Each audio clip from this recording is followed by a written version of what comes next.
Informasi mancanegara di Kompas Pagi, saudara, sekelompok warga Israel menyerang petani zaitun Palestina di tepi barat. Seorang perempuan warga Palestina harus dibawa ke rumah sakit karena luka serius.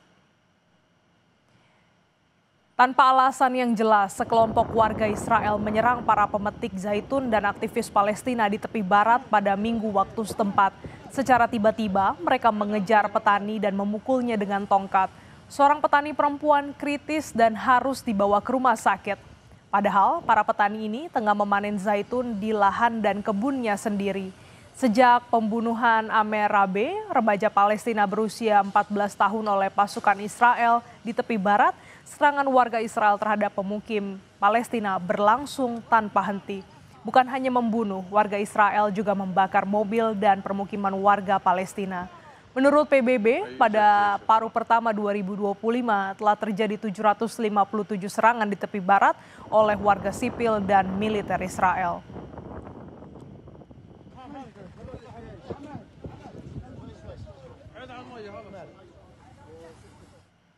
Sebuah lembaga bantuan asal Turki mendistribusikan air minum di Gaza. Mereka juga memulai upaya pembersihan wilayah Gaza yang hancur. Lembaga kemanusiaan mengirimkan bantuan air minum kepada ribuan warga Gaza setiap harinya.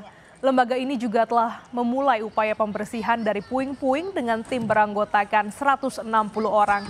Hal ini dimungkinkan setelah gencatan senjata antara Israel dengan Hamas diberlakukan. Badan PBB dan Bank Dunia memperkirakan dibutuhkan sekitar 70 miliar dolar Amerika untuk membangun kembali Gaza.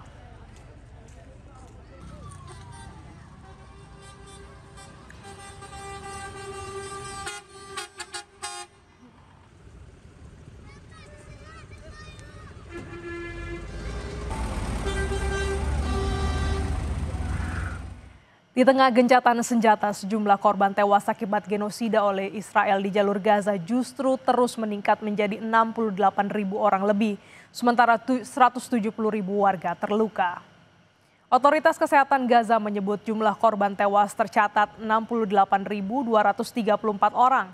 Israel menyerahkan jenazah 30 warga Palestina kepada Komite Palang Merah Internasional di Gaza sehingga jumlah total jenazah yang dikembalikan berdasarkan perjanjian gencatan senjata menjadi 195. Tahap pertama perjanjian gencatan senjata Israel-Hamas yang mulai berlaku pada 10 Oktober mencakup penarikan pasukan Israel dari kota Gaza, Rafah, Khan Younis, dan juga Gaza Utara.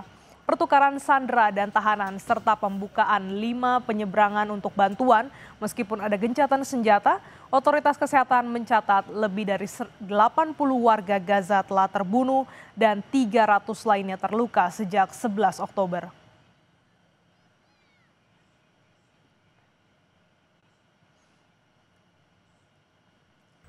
Palestina memakamkan 54 jenazah yang tidak teridentifikasi yang dikirimkan Israel berdasarkan perjanjian gencatan senjata.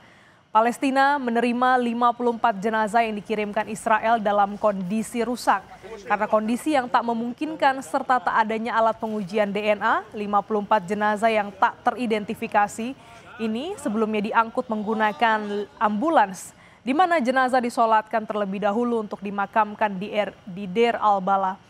Sejak gencatan senjata, saudara, Palestina telah menerima 195 jenazah dari Israel.